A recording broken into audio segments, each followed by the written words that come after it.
Okay, Ixalan is here. We've got some cards to open up. First we'll start with, this is the Buy a Box promo card. Cool creature, but I think the artist was going for perspective on this one. Instead it just looks like a dinosaur bobblehead, but happy to have it. And this set is coming with Buy a Box pack promos. So you buy a box and you get this Buy a Box pack of promo cards. Now they've been using this for like the Saturday Showdown and stuff like that, but now they're trying to promote the buying of the booster packs, which of course I don't necessarily promote because you're not going to get your money back, although it is pretty fun to open them. So live vicariously through me, and let's open our promo pack first, and hopefully get some cool stuff. And now the difference between this pack and the other packs is the other packs had 3 cards. This has 9. Oh, okay. Drowned Catacombs. That's decent. God Pharaoh's Gift. Madcap Experiment. Approach of the Second Sun.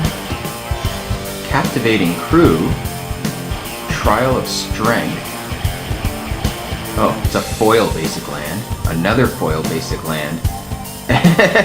And another Buy a Box promo. That's actually pretty decent. That's better than the other ones. The other ones were generally not very good, but let's get right to this. Crack this bad boy open. There we go. Fathom Fleet Captain. Oh, that's a good one. 2/1 Menace for 2, and whenever he attacks, if I control another non-token pirate creature, I can pay 2 and create a 2/2 black pirate creature token with Menace. This is an awesome card. If you're looking pirates, this is a key piece for you. 2 drops, 2/1 Menace that makes more pirates. This is an awesome card. Oh, okay, well, that's the foil. And here's the rare, Drowned Catacomb. Oh, if we're looking to make that pirates, black-blue, good card. King Jolly's Sunwing. This is taking the place of Talia, because she had tapped all the creatures down. Not bad. I don't know if I'd put it in a constructed deck. Maybe. It does have flying. But if you're playing dinosaurs or something like that, this is going to come in quite handy. Hey! Blood Crazed Paladin.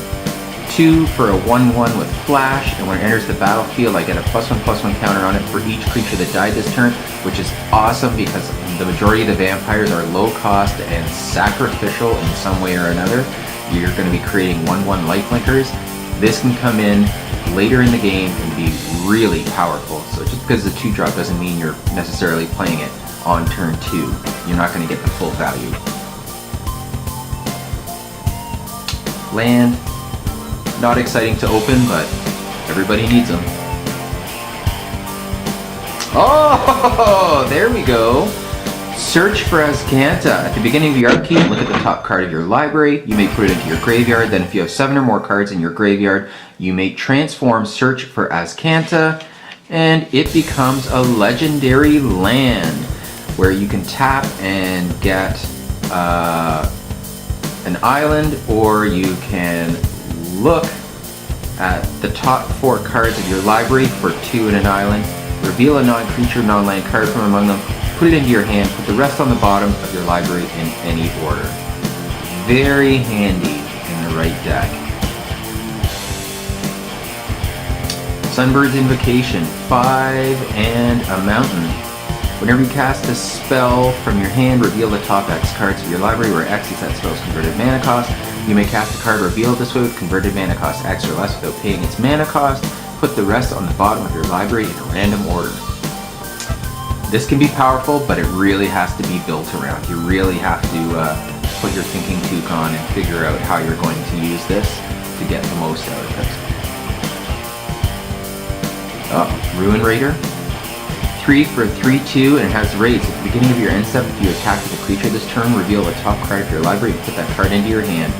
You lose life equal to the card's converted mana cost. I played this in a pirate deck in pre-release, and it was all low cast mana stuff until I flipped over the 1 planeswalker I had in the deck and lost the game. So be wary of this card, boys and girls. It can be good, but it can also kill you. Mythic! Rowdy Crew. So it's 2 and 2 mountains for a 3/3 with trample. When it enters the battlefield, draw 3 cards, then discard 2 cards at random. If 2 cards that share a card type are discarded this way, put 2 +1/+1 counters on Rowdy Crew. And this is not a May ability, ladies and germs. This is, you have to do it. So when you play it, you could end up losing some good cards, right? Cards you don't want to get rid of. And that is not what you want to happen. So again, is it worth it for a 3/3 trample? Could be a 4/4 trample, I don't know, but I'd be wary. Oh, there we go, Legendary Merfolk. Ooh, 5 and an island and a forest for a star for power and toughness. So it says Tishana, Voice of Thunder's power and toughness are equal to the number of cards in your hand. You have no maximum hand size. When Tishana enters the battlefield, draw a card for each creature you control. Okay, so that's not bad. So you can really have this thing jacked when it comes in the field, as long as it's not the last card in your hand and you have nothing else left out, because then it'll be worth 0 and automatically die. Oh, there we go. Legendary enchantment. It's a 1 plains. When Legion's Landing enters the battlefield, create a 1/1 white vampire creature token with lifelink. When you attack with 3 or more creatures, transform Legion's Landing into Adanto, the first fort, and you can tap it for a plains, or you can pay 2 in a plains, tap it, and create a 1/1 white vampire creature token with lifelink. That is handy. I mean, when you've got mana to kill or nothing hanging around, or you need to just throw in a chump blocker out of nowhere, this is your man. This is it. I'm a fan. I'm a fan of that card. Ho ho! Shaper's Sanctuary. This is also worth some coinage. 1 forest, an enchantment. Whenever a creature you control becomes the target of a spell or ability an opponent controls, you may draw a card. This can be powerful. Is it a sideboard card? It's a solid sideboard and a maybe in the main deck. I think it's better to see what your opponent's playing, but if they're doing stuff that's going to trigger this, you're going to get a lot of card draw. Oh, Deadeye Tracker, 1-drop for a 1/1, pay 1 and a swamp, tap it, exile 2 cards from an opponent's graveyard. Deadeye Tracker explores. Explore is my favorite mechanic from this new set. There's lots of cool mechanics, but this one you're going to be looking through cards. You're going to be putting either a land into your hand, or you're going to get the scry ability on another card, buffing this thing up, and this one you can do more than once, so this is a solid 1-drop. Oh yeah, promote your vampire creature token with lifelink. This is going to go beautifully with this, because we can get those vampires out and attacking fast, to flip this, and then all of a sudden we can just start swarming. Now, unfortunately, his ability only kicks in with non-token vampires, but hey, I don't think it should be that hard to get. Oh yeah, Captivating Crew, 4. 3 in a mountain, gain control of target creature an opponent controls until the end of turn. Untap that creature, it gains haste until the end of turn. Activate this ability only anytime you can cast a sorcery. And it's a 4/3, and this card is a killer, because you can take someone else's creature at instant speed anytime, and you can do it repeatedly. Like, this card is crazy. If they can't resolve this and you have mana open, there's going to be trouble for the vast majority of decks. This is a rocking card. Oh, I like this card actually. Uncommon. If you're doing pirates, you're doing black-red, whenever Dire Fleet Captain attacks, it gets +1/+1 until end of turn for each other attacking pirate. You can have a lot of pirates out very easily. They are cheap. Oh, and Priest of the Awakening Sun. This won me several games in pre-release. It's a 1-drop. At the beginning of your upkeep, you may reveal a dinosaur card from your hand. If you do, you gain 2 life. It's a good life gain. In Standard or in Modern or in something like that, you might be hard-pressed to keep this hanging around, but you can also cast it in round 6 if you still have it, and then pay the 3 and the 2 planes, sack it, and then search for a dinosaur, reveal it, put it into your hand, so it becomes a tutor in a sense. So even if you're not using it for the life gain, you can still get something out of this. Spell Swindle. Counter target spell, create X colorless treasure artifact tokens, where X is that spell's converted mana cost, and the mana or the treasure tokens have tap, sacrifice the artifact, add 1 mana of any color to your mana pool. Very cool. Looking to use this maybe with Marionette Master. You can do some real damage. So it's decent. Yes! Another Growing Rites. Okay, so when it enters the battlefield, look at the top 4 cards of your library, reveal a creature card from among them and put it into your hand. Put the rest on the bottom of your library in any order. At the beginning of your end step, if you control 4 or more creatures, transform into Itmalok, Cradle of the Sun, and you can tap it and add a forest, or tap it and add a forest to your mana pool for each creature you control. This is going to be crazy in Commander. You can see people drooling over this already in Green Ramp and Stompy decks. This is worth some coin. Decent card. Oh, there's a nice vampire. Sanctum Seeker. 2 and 2 swamps for a 3/4, and whenever a vampire I control attacks, each opponent loses 1 life, and I gain 1 life. And this thing's not legendary, folks, so you can have multiple of these out. You can attack with your 1/1 lifelinker, and if you've got 2 or 3 of these out, you're going to gain 2 or 3 life, they're going to lose 2 or 3 life, plus you're going to gain a life for the lifelink on your token, and hopefully they lose a life because they have no blockers. This can be used and abused, and I encourage it. Old Growth Dryad. This card, so it's 1 drop, you get a 3/3, which is nuts, but when it comes in, each opponent, not you, may search through his or her library for a basic land card, put it onto the battlefield tapped, and then shuffle his or her library. So you're giving them mana advantage.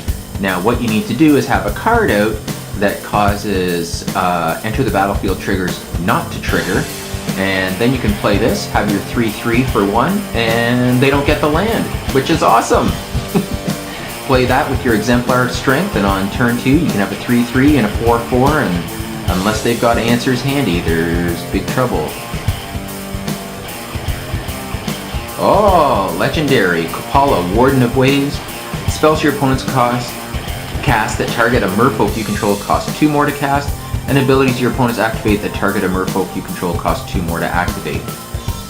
Very powerful, but legendary, so you only have 1 mate. You're playing absolute max 3 in the deck, more than likely 2, but I don't know. Merfolk, there aren't a ton of Merfolk cards in this set, but the ones that there are, they have a lot of synergy, and I think if some come out with the smaller set that follows up Ixalan, you could be looking at a standard Merfolk deck.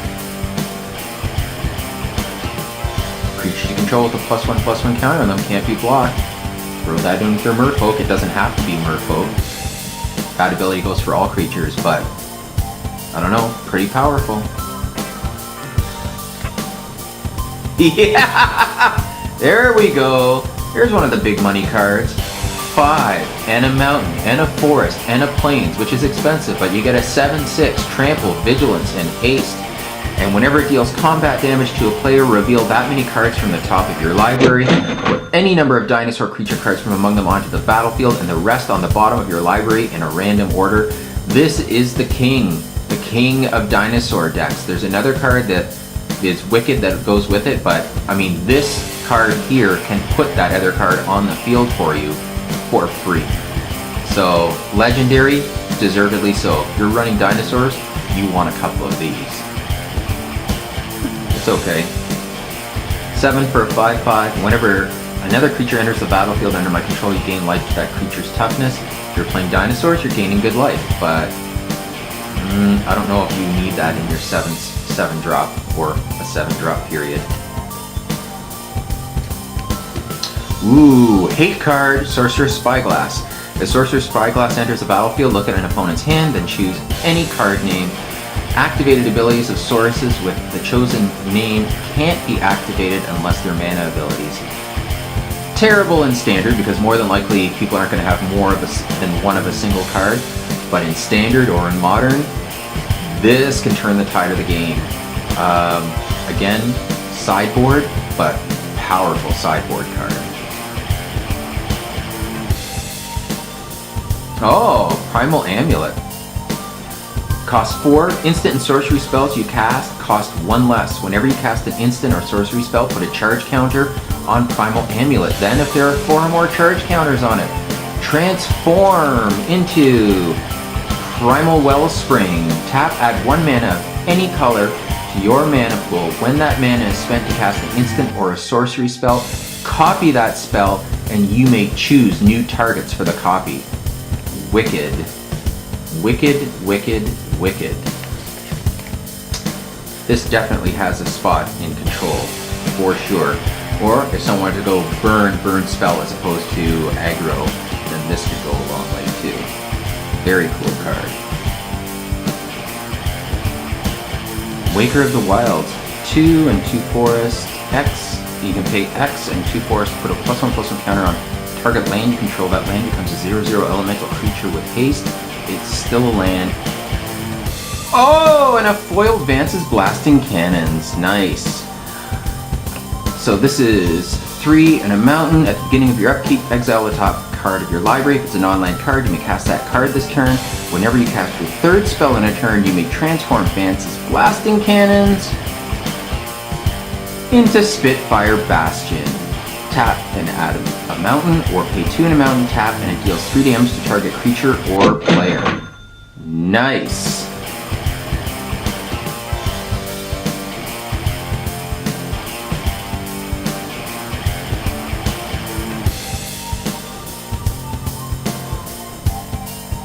Ooh, Fleet Swallower.